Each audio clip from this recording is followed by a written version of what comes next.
Ni watoto walikuwa wameenda kwa kanisa pale chini. Baada ya kutoka huko kwa kanisa ndio walikutana na Hiti. Hii haina masaa ya saa 1 hivi. Kulikuwa saa 1 hivi.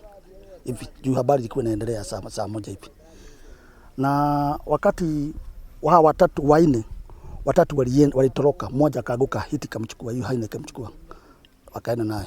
Sasa baadaye ndio tulikuja hizo zote, tukateremka tukaenda mpaka huko ng'ambo, kule ng'ambo ile ya ile miti.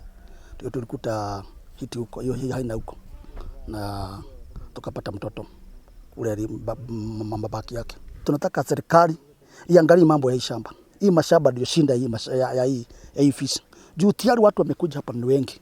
Na watu wanaendelea kujenga manyumba zao. Nazo haina ni mingi. Kwa hivyo hapo tuangalie. Sasa sisi tuko na wasiwasi. Tunataka serikali ishikue hii maneno. Sababu hii ripoti tumepiga mara mingi, hakuna ripoti yoyote tunaona. Na kweli hakuna, sababu kutoka siku hiyo mwaka na kuisha mtu nakuliwa. Mwaka na kuisha ng'ombe na shukuliwa. Sasa serikali tunataka uisaidie.